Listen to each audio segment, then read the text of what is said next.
Banyak tak tahu, polisi Sukitman saksi hidup G30S PKI diselamatkan Cakrabirawa Sersan Ishak Bahar.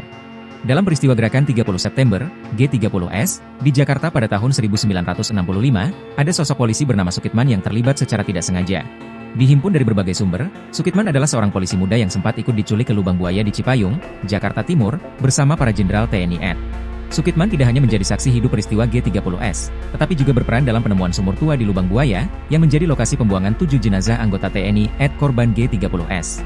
Sukitman, korban G30S yang selamat Sukitman lahir di Cimanggu, Kecamatan Palabuhan Ratu, Kabupaten Sukabumi, Jawa Barat, pada 1943. Di usia 18 tahun, ia lulus seleksi masuk Sekolah Polisi Negara di Kramat Jati, Jakarta Timur.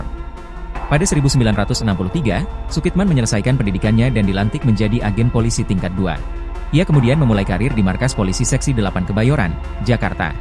Dikisahkan pada 1 Oktober 1965 dini hari, Sukitman sedang berpatroli di Jalan Iskandar Syah, Jakarta Pusat, dekat kediaman Maijen di Panjaitan, salah satu target penculikan G30S. Karena mendengar suara tembakan, Sukitman mendekat ke arah sumber suara. Nahas baginya, ia justru dihadang oleh pasukan pengawal Presiden Cakrabirawa yang terafiliasi dengan Partai Komunis Indonesia, PKI, dan menjadi bagian G30S. Tidak hanya itu, Sukitman turut diangkut bersama Maijen di Panjaitan ke lubang buaya, dalam keadaan mata tertutup dan tangan terikat. Peristiwa itu menjadikan Sukitman sebagai salah satu saksi hidup peristiwa penculikan dan pembunuhan terhadap 7 perwira TNI Ed.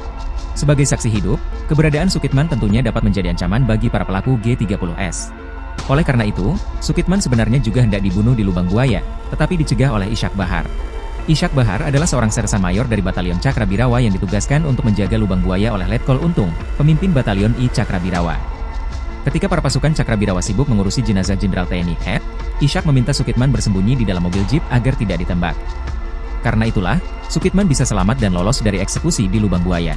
Penemu lokasi pembuangan 7 korban G30S setelah lolos dari maut karena tertidur pulas di dalam mobil jeep, Sukitman dibawa ke Cijantung untuk dilaporkan ke Sarwo Edhi, Komandan Repkat. Setelah diyakinkan Sarwo Edhi, Sukitman membeberkan pengalamannya di lubang buaya. Berdasarkan petunjuk Sukitman itulah, sumur tua yang menjadi tempat pembuangan 7 perwira TNI Ed korban G30S ditemukan pada 3 Oktober 1965. Atas jasa-jasanya, Sukitman mendapatkan kenaikan pangkat dari sebelumnya Ajun Komisaris Polisi, AKP, menjadi Ajun Komisaris Besar Polisi, AKBP. Ia bertugas di Polri sejak 1963 hingga pensiun pada 1998. Sukitman meninggal pada 2007 dalam usia 64 tahun, di Depok, Jawa Barat.